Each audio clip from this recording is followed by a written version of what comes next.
श्रीगुरुभ्यो नमः।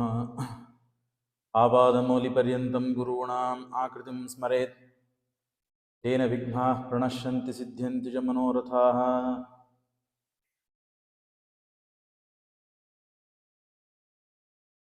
ಮನುಷ್ಯರಾದವರಿಗೆ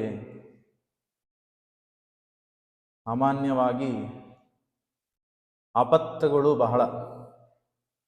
ಬಹಳ ಕಷ್ಟಗಳು ಇರುತ್ತದೆ. ಆ ಕಷ್ಟಗಳಿಂದ ಪರಿಹಾರ ಆಗುವ ಉಪಾಯಗಳನ್ನು ಮನುಷ್ಯ ತಾನು ಹುಡುಕ್ತಾ ಇರ್ತಾನೆ. ಆಪತ್ತುಗಳು ಅಂತಂದ ಮೇಲೆ ಸಹಜ ತಾನು ಉಪಾಯಗಳನ್ನು ಆಪತ್ತು ಪರಿಹಾರಕ್ಕಾಗಿ ಹುಡುಕಲೇಬೇಕು, ಹುಡುಕ್ತಾನೆ.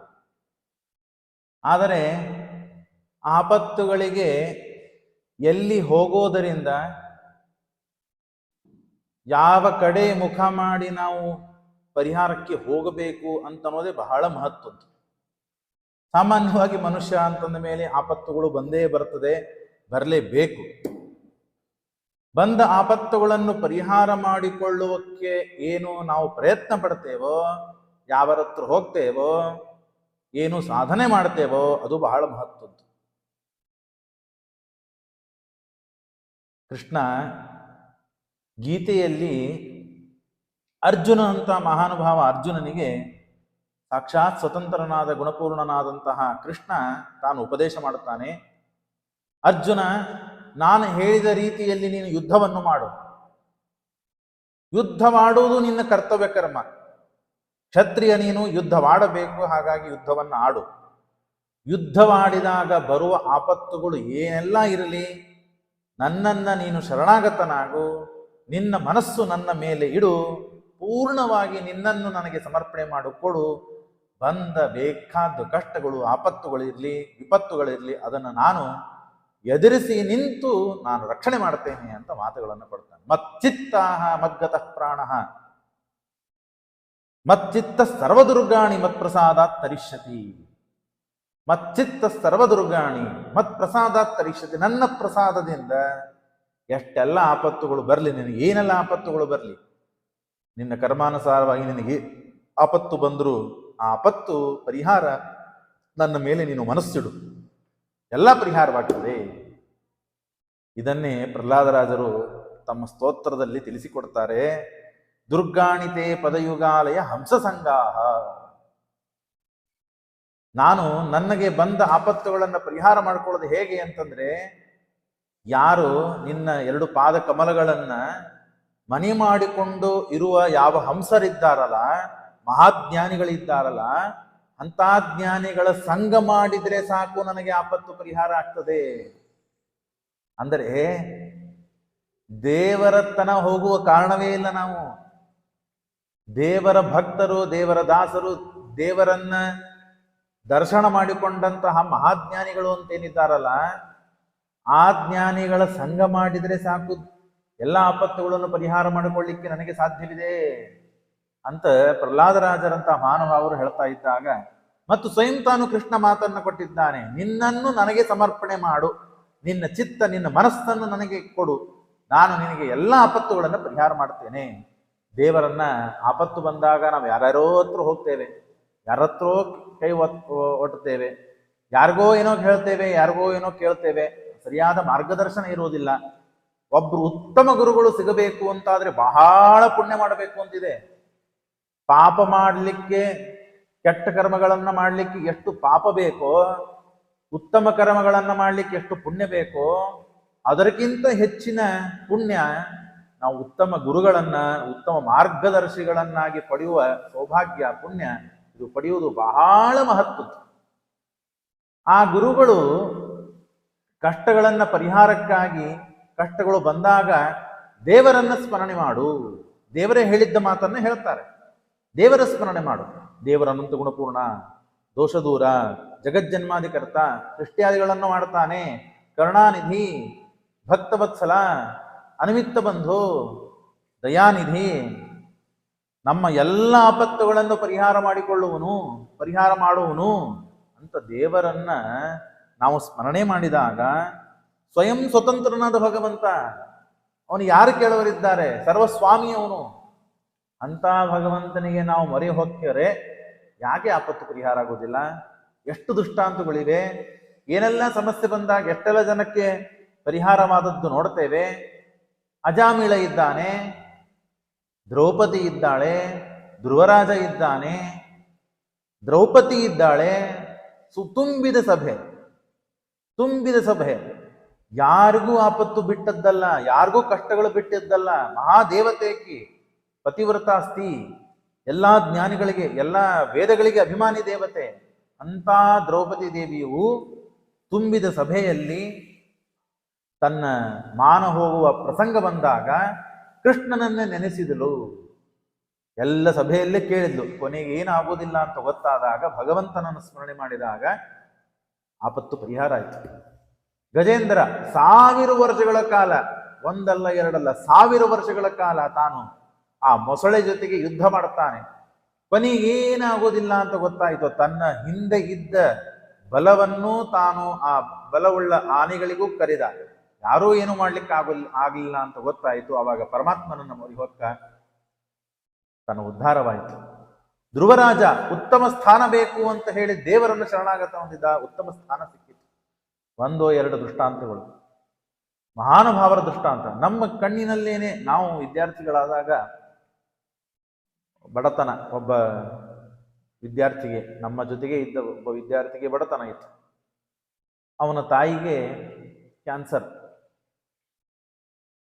ಹೊಟ್ಟೆಯಲ್ಲಿ ಗಂಟಾಗಿದೆ, ಕ್ಯಾನ್ಸರ್ ಗಂಟಾಗಿದೆ. ಪರಿಹಾರ ಮಾಡ್ಕೋಬೇಕು ಅಂತ, ಏನಿದು ಅಂತ ಕೇಳಿದಾಗ ಹೀಗೆಲ್ಲ ಪ್ರಾಬ್ಲಮ್ ಇದೆ, ಅದಕ್ಕೆ ಪರಿಹಾರ ಅಂತಂದ್ರೆ ಆಪರೇಷನ್ ಮಾಡಬೇಕು. ಬಹಳ ದಾರಿದ್ರ್ಯ, ಅದು ಪರಿಹಾರ ಮಾಡ್ಕೊಳ್ಳಿಕ್ಕೆ ಹಣ ಬೇಕು, ಅಷ್ಟು ಹಣ ಇಲ್ಲ. ಎಲ್ಲ ನಮ್ಮ ಗುರುಗಳೇ, ನಮ್ಮ ಆಚಾರ್ಯರೇ ವ್ಯವಸ್ಥೆ ಮಾಡ್ತೇನೆ ಅಂತ ಹೇಳಿ ಪಾಪ ಅನುಗ್ರಹ ಮಾಡಿ ಕಳಿಸಿದ್ರು. ಆದರೆ ಗುರುಗಳ ಸ್ಮರಣೆ ಮಾಡು, ದೇವರ ಸ್ಮರಣೆ ಮಾಡು. ನಾವು ಹೇಳುವ ಪದ್ಧತಿ, ಗುರುಗಳ ನಾಮಸ್ಮರಣೆ, ವಿದ್ಯಾಪೀಠ ವಿಧಾತಾರಂ ಅಂತ ಶ್ಲೋಕ ಇದೆ, ಅದನ್ನು ನಾಮಸ್ಮರಣೆ ಮಾಡು, ನಿನಗೆಲ್ಲ ಒಳ್ಳೇದಾಗ್ತದೆ. ಆಪರೇಷನ್ಗೆ ಕರ್ಕೊಂಡು ಬಂದಿದ್ದಾರೆ. ಹಿಂದಿನ ದಿವಸ ಮರುದಿವಸ ಮುಂಜಾನೆ ಆಪರೇಷನ್ ಆಗಬೇಕು, ಎಲ್ಲ ಟೆಸ್ಟ್ಗಳು ನಡೀತಾ ಇವೆ. ಆ ಸಮಯದಲ್ಲಿ ಮರುದಿವಸ ಮುಂಜಾನೆ ಅವನಿಗೆ ಅನಸ್ಲೇಷಿಯಾ ಕೊಟ್ಟು ಒಳಗೆ ಕರ್ಕೊಂಡು ಹೋಗ್ತಿದ್ದ. ಅಲ್ಲೆಲ್ಲ ನಡೀತಾ ಇದೆ ಕಾರ್ಯಕ್ರಮ. ಇವನು ನಮ್ಮ ಆಚಾರ್ಯರು ಹೇಳಿದ, ಗುರುಗಳು ಹೇಳಿದ ಮಾತಿನ ಮೇಲೆ ಅತೀ ವಿಶ್ವಾಸದಿಂದ ಆ ವಿದ್ಯಾರ್ಥಿ ತಾನು ಪಾರಾಯಣ ಮಾಡ್ತಾ ಇದ್ದಾನೆ. ಒಳಗಡೆ ಹೋಗಿ ಆಪರೇಷನ್ ಮಾಡ್ಬೇಕಂತ ಹೋದ್ರೆ ಯಾವ ಗಂಟು ನಿನ್ನೆ ಕೈಗೆ ಹತ್ತಿತ್ತೋ ಸಿಕ್ಕಿತ್ತೋ ಆ ಗಂಟು ಸಿಗ್ತಾನೆ ಇಲ್ಲ. ಏನ್ ತೆಗಿಬೇಕು ಅವ್ರು, ಏನ್ ಆಪರೇಷನ್ ಮಾಡ್ಬೇಕು? ಬಹಳ ಆಶ್ಚರ್ಯ ಆಯ್ತು. ಆ ಡಾಕ್ಟರ್ ಹೊರಗಡೆ ಬಂದು ಹೇಳ್ತಾರೆ, ಇವರಿಗೆ ಆ ಕ್ಯಾನ್ಸರ್ ಗಂಟೆ ಸಿಗ್ತಾ ಇಲ್ಲ, ಏನ್ ಆಪರೇಷನ್ ಮಾಡ್ಬೇಕು ನಾವು? ದೇವರ ಮಹಿಮೆ, ಇಂತಹ ಕೇಸುಗಳು ಅನೇಕ ಆಗಿವೆ.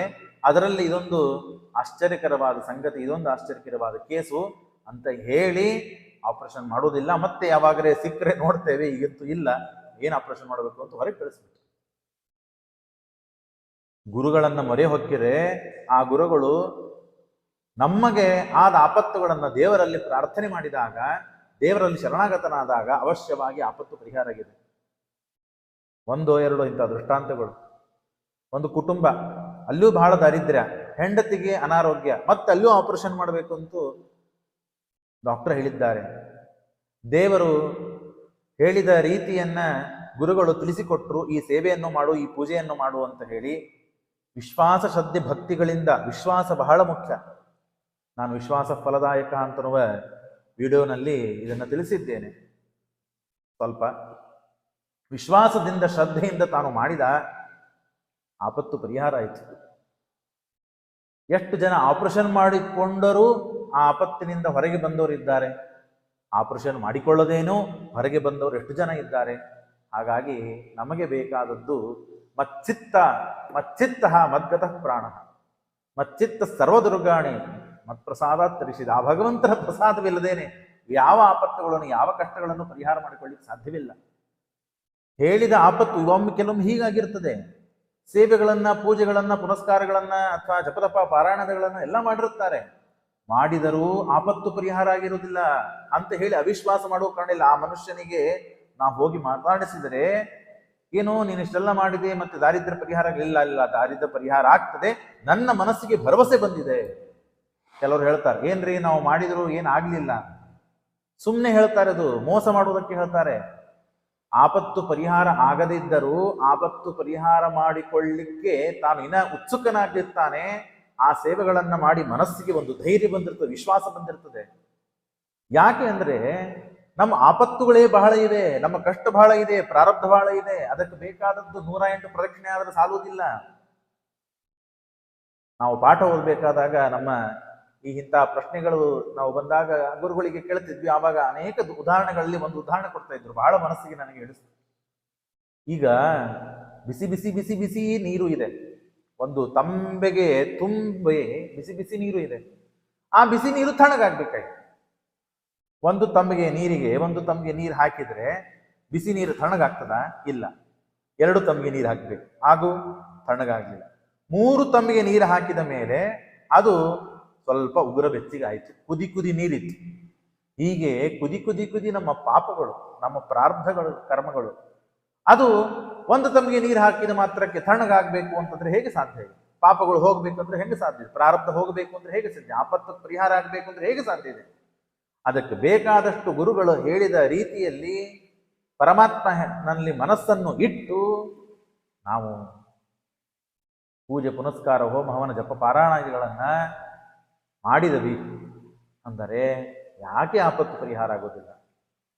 ಆ ಪ್ರಾಯಶ್ಚಿತ್ತಕ್ಕಾಗಿಯೇ ಇರುವುದೆಲ್ಲ ಇದು. ಆ ಪಾಪ ಪರಿಹಾರ, ಆಪತ್ತು ಪರಿಹಾರ, ಕಷ್ಟ ಪರಿಹಾರಕ್ಕಾಗಿಯೇ ಇರುವ ಪ್ರಾಯಶ್ಚಿತ್ತಗಳು ಇವೆಲ್ಲ ಅವಶ್ಯವಾಗಿ ಪರಿಹಾರ ಆಗ್ತದೆ. ಹಾಗಾಗಿ ಬಂದ ಕಷ್ಟಗಳನ್ನ, ಆಪತ್ತುಗಳನ್ನ ಪರಿಹಾರ ಮಾಡಿಕೊಳ್ಳುವುದಕ್ಕಾಗಿ ಮುಖ್ಯ ಗುರುಗಳನ್ನ ಶರಣಾಗತರಾಗಬೇಕು, ಗುರುಗಳಲ್ಲಿ ಶರಣು ಹೊಂದಬೇಕು. ಕೃಷ್ಣ ಸ್ವಯಂ ತಾನು ಹೇಳಿದ್ದಾನೆ, ನನ್ನಲ್ಲಿ ಮನಸ್ಸು ಇಡು. ಗುರುಗಳ ಹೇಳಿದ ಪ್ರಕಾರ, ಗುರುಗಳ ದ್ವಾರ ಮಾರ್ಗದರ್ಶನದಲ್ಲಿ ಬಂದು ನನ್ನಲ್ಲಿ ನೀ ಶರಣಾಗತಿ ಹೊಂದಿದಿ ಅಂತ ಆದ್ರೆ ನಾನು ನನ್ನ ಜವಾಬ್ದಾರಿ, ನನಗೆ ಒಪ್ಪಿಸಿದಿಲ್ಲ, ನಾನು ನೋಡ್ಕೊಳ್ತೇನೆ. ನಾವು ಅದನ್ನು ಬಿಟ್ಟು ಎಲ್ಲ ಮಾಡ್ತೇವೆ. ದೇವರ ಗುರುಗಳನ್ನು ಬಿಟ್ಟು ಎಲ್ಲ ಪ್ರಯತ್ನಗಳನ್ನ, ಸಾವಿರಾರು ಪ್ರಯತ್ನಗಳನ್ನು ಮಾಡ್ತೇವೆ, ಯಶಸ್ಸು ಕಾಣಲಿಕ್ಕೆ ಆಗುವುದಿಲ್ಲ. ಎಲ್ಲಾ ಪ್ರಯತ್ನಗಳು ಬಿಟ್ಟು ಕೊನೆಯ ಪ್ರಯತ್ನ ಬರ್ತೇವೆ, ಅದೇ ಮೊದಲೇ ಪ್ರಯತ್ನ ಆಗಿಬಿಟ್ಟರೆ ಸಿದ್ಧ ವಿಷಯ. ಹಾಗಾಗಿ ನಮಗೆ ಆಪತ್ತು, ಸಕಲ ಆಪತ್ತುಗಳು ಪರಿಹಾರ ಆಗುವುದು ಅದು ಕೇವಲ ದೇವರಲ್ಲಿ ಮನಸ್ಸನ್ನು ಇಡುವುದು, ನಮ್ಮನ್ನ ನಾವು ದೇವರಿಗೆ ಸಮರ್ಪಣ ಮಾಡುವುದು, ಪೂರ್ಣ ಶರಣಾಗತನಾಗಿ ದೇವರೇ ನೀನೇ ಗತಿ ಅಂತ ಹೇಳಿ ದೇವರಲ್ಲಿ ಶರಣಾಗತಿಯನ್ನು ಹೊಂದಿದರೆ ಗುರುಗಳ ದ್ವಾರ ಮಾರ್ಗದರ್ಶನದಲ್ಲಿ ಅವಶ್ಯವಾಗಿ ಸಕಲ ಆಪತ್ತುಗಳ ಪರಿಹಾರವಾಗ್ತದೆ ಅಂತ ಕೃಷ್ಣ ಸ್ವಯಂ ತಿಳಿಸಿದ್ದಾನೆ.